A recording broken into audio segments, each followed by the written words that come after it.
ఉద్యాన పంటల సాగు ఇప్పుడు ఏపీ రైతులకు ఓ వరంలా కనిపిస్తోంది. అయితే వరి లేదా పత్తి ఇలా దీర్ఘకాలిక పంటలను పండించి అనుకున్నంత ఆదాయం రాక అప్పుల పాలైన రైతులు ప్రస్తుతం ఉద్యాన పంటల సాగుతో లక్షల రూపాయలు ఆర్జిస్తున్నారు. ఇటు ఉద్యాన శాఖ అధికారులు రైతులకు ప్రోత్సాహకాలు అందిస్తుండటంతో వారి కళ్లల్లో ఆనందం కనిపిస్తోంది. ఇటువంటి తరుణంలో విజయవాడలో ఏర్పాటు చేసిన హార్టికల్చర్ ఎక్స్పో రైతులు అధికారులతో సందడిగా మారిపోయింది.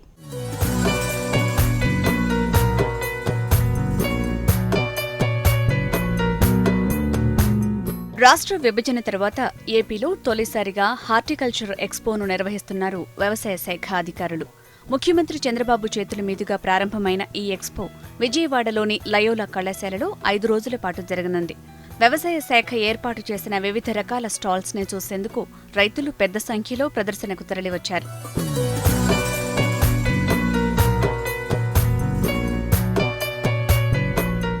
వ్యవసాయ శాఖ మంత్రి ప్రత్తిపాటి పుల్లారావుతో పాటు అధికారుల నుంచి తమకు కావాల్సిన సమాచారాన్ని రైతులు అడిగి తెలుసుకుంటున్నారు.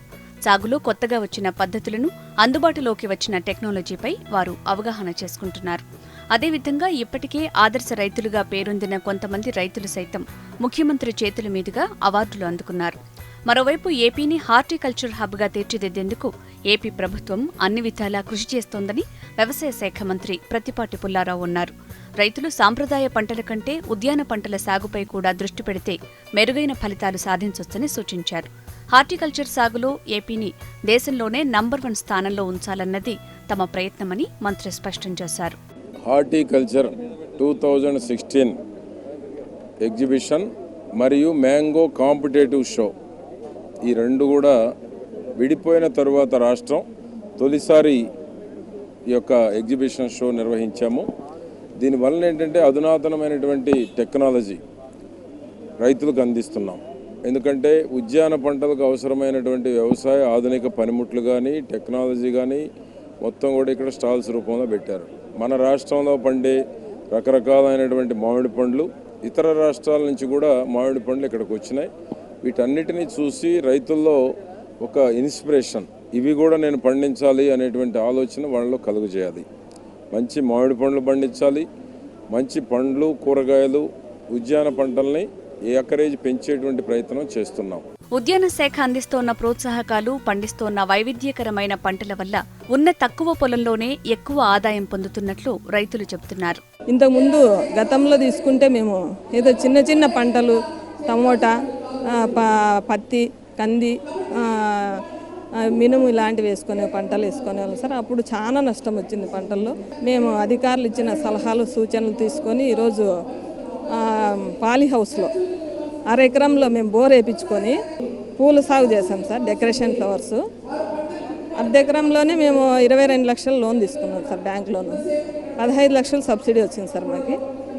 ఇంకా నెలకి 20,000 రూపాయలు మేము కంతు కట్టుకుంటాం సార్. ఆదాయం వచ్చి మాకు దాదాపుగా నష్టం లేకుండా ఖర్చులన్నీ పోను 50,000 నుంచి 60,000 దాకా లాభం వస్తుంది సార్ నెల మాకి.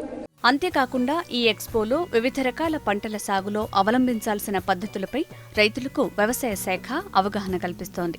ముఖ్యంగా రసాయన ఎరువుల వాడకం వల్ల ఫలితాలు మొదట్లో బాగున్నప్పటికీ దీర్ఘకాలికంగా చేదు అనుభవాలు ఎదురవుతున్న నేపథ్యంలో సేంద్రియ ఎరువుల వాడకంపై రైతులను ప్రోత్సహిస్తోంది. సేంద్రియ ఎరువుల తయారీ కంపెనీలతో వ్యవసాయ శాఖ ఒప్పందం చేసుకుని రాష్ట్ర వ్యాప్తంగా పలు షాపుల ద్వారా ఎరువుల అమ్మకాలు సాగిస్తోంది. కోరమండల్ ఇంటర్నేషనల్ వారు ఉద్యానవన శాఖ వారితో కలిపి ఆంధ్రప్రదేశ్ మొత్తం మీద 138 క్లస్టర్స్ని గుర్తించి ఆ రైతులకి ట్రైనింగ్ను ఏర్పాటు చేస్తున్నాం.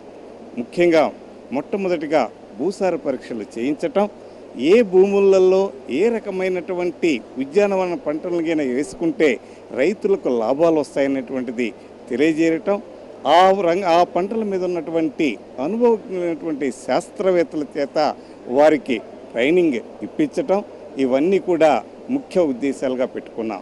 స్టేట్ లెవెల్ ఒకటి అనుకున్నాము.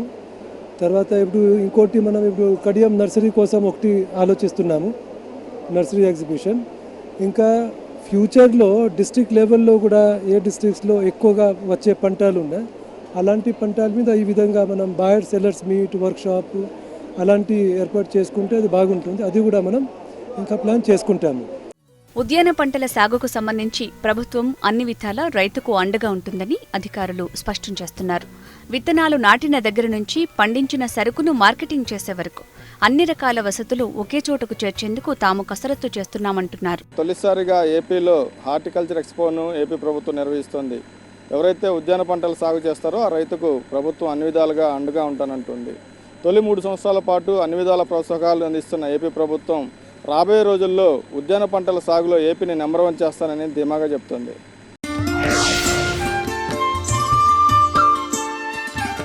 రైతులు విత్తనాలు, ఎరువులు కొనుగోలు చేసే సమయం ఇది. నాణ్యత చాటునే నకిలీలు అంటగట్టే ప్రమాదం ఉంది. ఈ సమయంలో రైతులు కొన్ని జాగ్రత్తలు పాటించాల్సిన అవసరమూ ఉంది. ఎరువులు, విత్తనాలు కొనేటప్పుడు తెలుసుకోవాల్సిన విషయాలేంటో ఇప్పుడు చూద్దాం. నాసిరకం విత్తనాలు, నాణ్యత గుర్తింపు లేని పురుగుల మందులు, కాంప్లెక్స్ ఎరువులతో రైతులు తరచూ మోసపోతున్నారు. కొన్ని సందర్భాల్లో టైం బాగోలేదని అనుకోవడం, వాతావరణ పరిస్థితులు అనుకూలించలేదనుకోవడం వంటి కారణాలతో నష్టపరిహారం పొందే ప్రయత్నం చేయరు. గుర్తింపు పొందిన డీలర్ దగ్గర ఎరువులు, విత్తనాలు కొనుగోలు చేస్తే నష్టం వస్తే పరిహారం పొందే హక్కు ఉందని అంటున్నారు అధికారులు. ఇటువంటి సందర్భాల్లో రైతులు వినియోగదారుల ఫోరంలో ఫిర్యాదు చేసి నష్టపరిహారాన్ని పొందే అవకాశం ఉంది.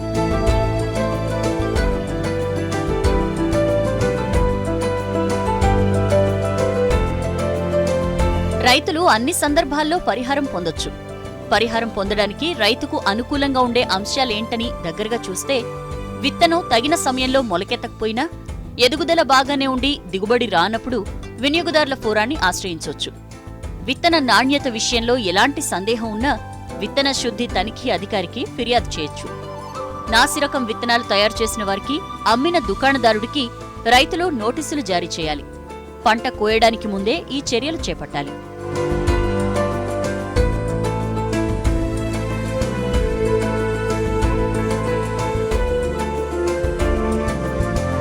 పంట నష్టపోయినప్పుడు రైతులు జిల్లా ఫోరంలో ఫిర్యాదు నమోదు చేసి వ్యవసాయ కమిషనర్ సహాయం కోరి పంటను తనిఖీ చేయించుకోవాలి.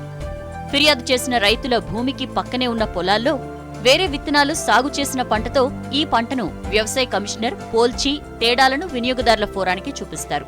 సీల్ చేసిన ప్యాకెట్లలో ఉన్న విత్తనాలను మాత్రమే కొనుగోలు చేయాలి. ప్యాకెట్లపై వాటి సంఖ్య, బరువు, కంపెనీ పేరు, తయారీదారుడి పేరు, ఆఖరు తేదీ వివరాలు ఉన్నాయో లేవో ధృవీకరించుకోవాలి. ఖాళీ సంచులు, డబ్బాలను జాగ్రత్తగా దాచిపెట్టాలి.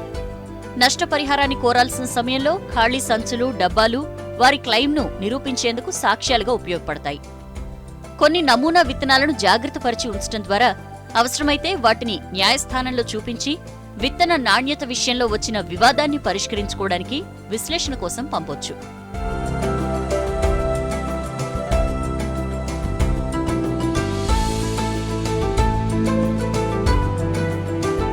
నాసిరకం విత్తనాలు, క్రిమిసంహారక మందులు, ఎరువులతో నష్టపోయిన రైతులు నేరుగా వినియోగదారుల ఫోరంలో ఫిర్యాదు చేసుకునే వెసులుబాటుంది. జిల్లా కేంద్రంలో వినియోగదారుల ఫోరం కార్యాలయం ఉంది. అక్కడికి వెళ్లి నేరుగా జరిగిన నష్టంపై ఫిర్యాదు చేయొచ్చు. అదే సమయంలో దుకాణదారుడు కొన్ని నిబంధనలు తప్పక పాటించాలి. రోజూ సరకు ప్రారంభ నిల్వ, ముగింపు నిల్వలను షాపు వద్ద ప్రదర్శించాలి. కొనుగోలుదారుడికి రసీదివ్వాలి. విత్తనాల తయారీదారుడు బరువు, విశ్లేషణ తేదీ, విత్తన శుద్ధి తేదీ, కంపెనీ పేరు, ఏ తేదీలోగా విత్తనాలు విక్రయించాలి వంటి వివరాలను విత్తనాలు నిల్వ చేసే సంచులపై లేదంటే డబ్బాలపై స్పష్టంగా కనిపించేలా రాయాలి. విత్తనాల నాణ్యతను ఎవరు విశ్లేషించారు, ఎవరు ధృవీకరించారు, విత్తన రకం, లాటు సంఖ్య, తయారీదారుడి పేరు, ఏ తేదీలోపు దాన్ని వినియోగించాలి వంటి వివరాలు ధృవీకరణ పత్రంలో పొందొచ్చు.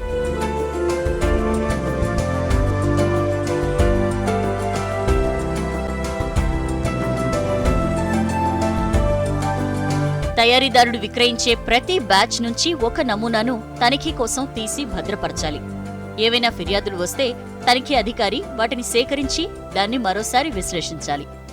మొక్కలు మొలకెత్తి ఎదుగుదల సవ్యంగా ఉండి దిగుబడి లేనప్పుడు వినియోగదారుల చట్టం ప్రకారం ఆ విత్తనాలు విక్రయించిన వ్యాపారులకు 6 నెలల వరకు జైలు శిక్షతో పాటు జరిమానా విధించే అవకాశం ఉంది.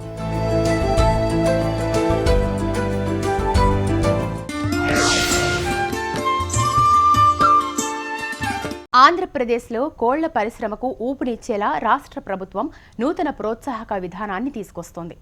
ఇందుకోసం రానున్న 5 ఏళ్లలో 575 కోట్ల పెట్టుబడులను కేటాయించనుంది. దీని ద్వారా ఖజానాకు 7,150 కోట్ల ఆదాయం సమకూరుతుందని అంచనా వేస్తోంది సర్కార్. పౌల్ట్రీ పరిశ్రమ అభివృద్ధి ద్వారా ప్రత్యక్షంగా పరోక్షంగా 1,00,000కు పైగా కుటుంబాలకు ఉపాధి లభించనుంది.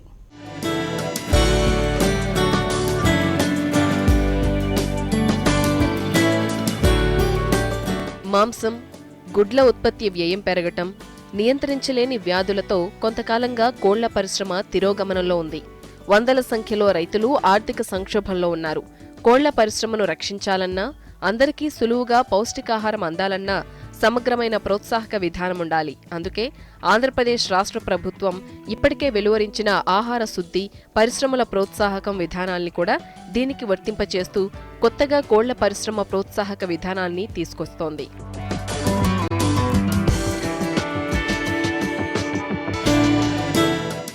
రెండంకెల వృద్ధి రేటు నమోదు చేయాలని లక్ష్యంగా పెట్టుకున్న రాష్ట్ర ప్రభుత్వం ఆ దిశగా అడుగులు వేస్తోంది. అందుకే వ్యవసాయ అనుబంధ రంగాల్లో భారీ వృద్ధిని ఆశిస్తోంది. రాష్ట్రంలో కోళ్ల పరిశ్రమ వృద్ధి గరిష్ట స్థాయికి చేరింది.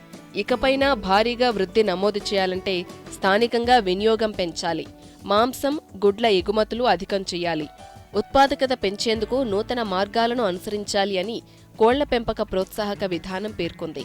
ఈ పరిశ్రమలో అన్ని రూపాల్లో ఆధునిక విధానాలు అవలంబించేలా చూడటం, పెంపకందారులు కష్ట నష్టాల్లో ఉన్నప్పుడు ఆదుకోవడం, పెట్టుబడులు, రుణాలపై విధించే వడ్డీపై రాయితీ ఇవ్వడం, విస్తృతంగా ప్రైవేటు పెట్టుబడులను ఆకర్షించడం వంటివి కొత్త విధానంలో ఉన్నాయి. దీనికి ఇప్పటికే రాష్ట్ర మంత్రిమండలి ఆమోదించింది. జీవో విడుదల కావాల్సి ఉంది.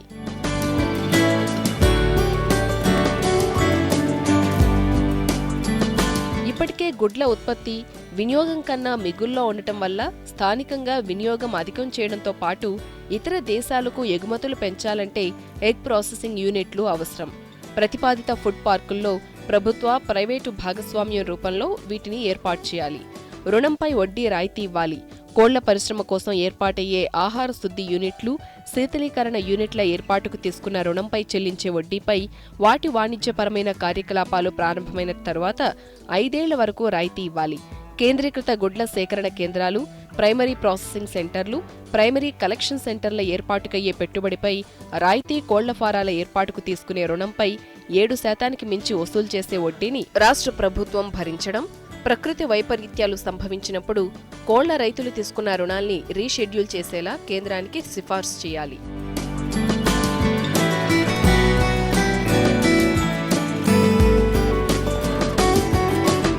చిత్తూరు, విజయవాడ, విశాఖపట్నం వంటి చోట 100 కోట్ల చొప్పున వ్యయంతో పీపీపీ విధానంలో గంటకు 6,000 నుంచి 12,000 కోళ్లను ప్రాసెస్ చేయగల కేంద్రాల ఏర్పాటు చేయాల్సిన అవసరం ఉంది. బ్రాయిలర్ మాంసానికి విలువ జోడించే కేంద్రాల ఏర్పాటుకు పెట్టుబడి, దానిపై వడ్డీ రాయితీ, సాంకేతిక నైపుణ్యం పెంచుకోవడానికి అవసరమయ్యే పెట్టుబడిపై రాయితీ ప్రభుత్వం కల్పిస్తుంది. కోళ్ల పరిశ్రమతో సంబంధమున్న ఆహార శుద్ధి, చిన్న, మధ్య తరహా పరిశ్రమలకు వ్యాట్, సిఎస్టీ, ఎస్జీఎస్టీ తదితరాలపై పన్ను రాయితీలు, పరిశ్రమల ఏర్పాటు కోసం కొనుగోలు చేసే భూమికి స్టాంప్ డ్యూటీ, బదిలీ సుంకం తిరిగి చెల్లిస్తారు.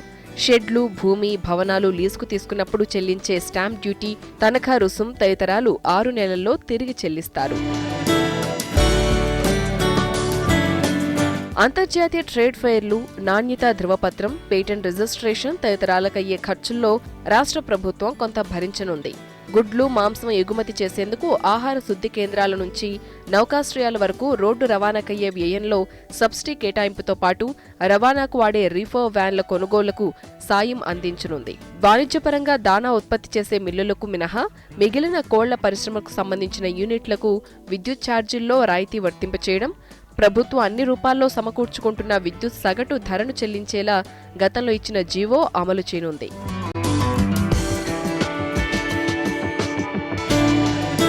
బ్యాక్టీరియాజికల్, మైకలాజికల్, హెప్టోపోథలాజికల్, ఫీడ్ అనాలిటికల్, సెరోలాజికల్ పరీక్షలు చేయగల అత్యాధునిక ప్రపంచ స్థాయి ప్రయోగశాలను రాష్ట్ర ప్రభుత్వమే ఏర్పాటు చేయడం, హెవీ మెటల్స్, పురుగుమందులు, యాంటీబయాటిక్ అవశేషాల్ని గుర్తించగల నైపుణ్యం దీనికుంటుంది. పూణేలోని పౌల్ట్రీ మేనేజ్మెంట్ అండ్ టెక్నాలజీ తరహాలో బ్రీడింగ్ ఫార్మ్స్, పెంపక కేంద్రాలు, హెచ్చరీల్లో పనిచేయగల సాంకేతిక నైపుణ్యం ఉన్న వారిని తయారు చేసేందుకు రాష్ట్రంలో ప్రభుత్వ, ప్రైవేటు ఆధ్వర్యంలో శిక్షణ పాఠశాల ఏర్పాటు, పశు వైద్య విశ్వవిద్యాలయంలో అన్ని సంఘాలతో కలిసి కోళ్ల పెంపకంలో అన్ని రకాల పరిశోధన, అభివృద్ధి పనులు చేపట్టేందుకు ప్రత్యేకంగా కేంద్రాన్ని ఏర్పాటు చేయనుంది.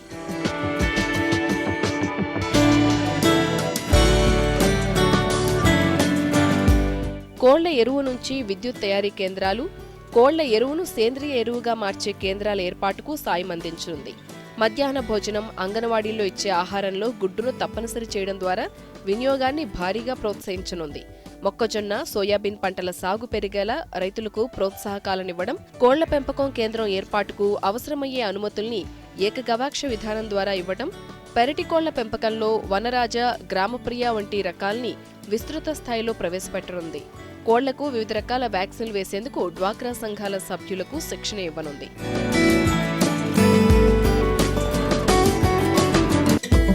మొత్తంగా కోళ్ల పరిశ్రమకు ఊపు తీసుకొచ్చేందుకు రాష్ట్ర ప్రభుత్వం 575 కోట్ల రూపాయలు ఖర్చు పెట్టనుంది.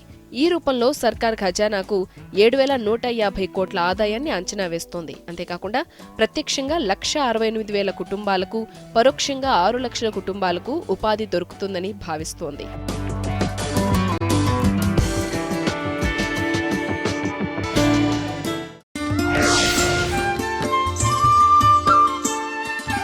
కూరగాయల పంటలను ప్రోత్సహించేందుకు తెలంగాణ ప్రభుత్వం కసరత్తు చేస్తోంది. అందుకు అనుగుణంగా హైదరాబాద్, రంగారెడ్డి, మహబూబ్ నగర్ జిల్లాలను కలుపుతూ క్రాప్ కాలనీలను ఏర్పాటు చేయాలని భావిస్తోంది. ఈ ఏడాది నుండే దీన్ని అమలు చేయాలని సీఎం కేసీఆర్ ఇప్పటికే అధికారులకు ఆదేశాలు కూడా జారీ చేశారు. ఆ తర్వాత రాష్ట్రమంతటా కూరగాయల పంటల సాగును విస్తృతం చేసేందుకు ప్లాన్ కూడా రెడీ చేశారు. ఆహార పంటల ఉత్పత్తిపై తెలంగాణ ప్రభుత్వం కసరత్తు. క్రాప్ కాలనీల ద్వారా కూరగాయల సాగుకు ప్రోత్సాహం.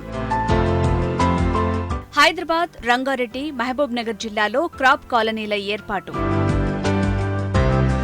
యువ రైతులకు శిక్షణ. తెలంగాణ రాష్ట్ర ప్రభుత్వం సాగు పద్ధతులను ఆధునీకరించే పనిలో పడింది. రాష్ట్ర ప్రజల అవసరాలకు అనుగుణంగా ఆహార ఉత్పత్తులను అందించేందుకు నడుం బిగించింది. ఇందుకు అనుగుణంగా క్రాప్ కాలనీల ఏర్పాటుకు ప్రభుత్వం చర్యలు చేపడుతోంది. పైలట్ ప్రాజెక్టుగా ఈ ఏడాది నుంచి హైదరాబాద్, రంగారెడ్డి, మహబూబ్ నగర్ జిల్లాలో క్రాప్ కాలనీల ఏర్పాటుకు రంగం సిద్ధం చేస్తోంది. తెలంగాణలో హైదరాబాద్తో సహా అన్ని పట్టణాల్లో సరిపడేంత ఆహార ఉత్పత్తులు లేక ప్రజలు ఇబ్బందులు పడుతున్నారు. ఒకప్పుడు ద్రాక్ష తోటలు విరసిల్లిన రంగారెడ్డి, హైదరాబాద్ జిల్లాలో ఇప్పుడు ఆ పరిస్థితి లేదు. ప్రతి కూరగాయ కొనుగోలు చేయాలంటే పక్క రాష్ట్ర దిగుబడుల మీద ఆధారపడాల్సిన పరిస్థితి నెలకొంది. దీంతో కర్ణాటక, ఆంధ్రప్రదేశ్, మహారాష్ట్ర, ఛత్తీస్గఢ్, ఇతర రాష్ట్రాల నుంచి టన్నుల కొద్దీ కూరగాయలను ఇక్కడికి దిగుమతి చేసుకుంటున్నాం.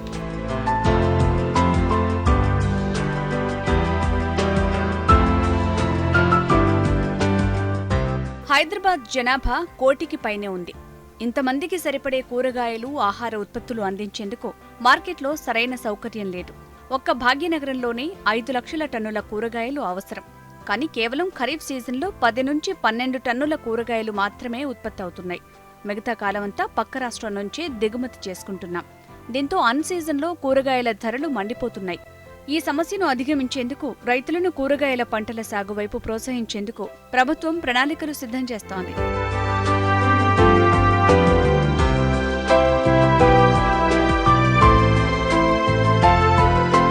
క్రాప్ కాలనీలను ఏర్పాటు చేసి కూరగాయలు, పండ్ల ఉత్పత్తులను పెంచాలని భావిస్తోంది ప్రభుత్వం. హైదరాబాద్, రంగారెడ్డి, మహబూబ్ నగర్ జిల్లాలో క్లస్టర్లను ఏర్పాటు చేయనుంది. ఇందుకోసం ఈ 3 జిల్లాల్లోని భూముల్లో మట్టి నమూనాలను సేకరించి పరీక్షిస్తోంది. అందుకు యువ రైతులను ప్రోత్సహించేందుకు ప్లాన్ వేస్తోంది. కూరగాయలే కాకుండా పండ్ల తోటల సాగు వైపు రైతులను ప్రోత్సహించనుంది ప్రభుత్వం. రంగారెడ్డి, హైదరాబాద్, మహబూబ్ నగర్, నల్లగొండ జిల్లాల్లో పండ్లు, కూరగాయలు పుష్కలంగా దొరికే పరిస్థితి ఉండేది. కానీ రాను రాను వాణిజ్య పంటలు, రియల్ ఎస్టేట్ల వల్ల ఆహార పంటల ఉత్పత్తి పడిపోయింది. దీంతో తిరిగి పూర్వ వైభవం తెచ్చేందుకు ప్రణాళికలు సిద్ధం చేస్తోంది తెలంగాణ సర్కార్.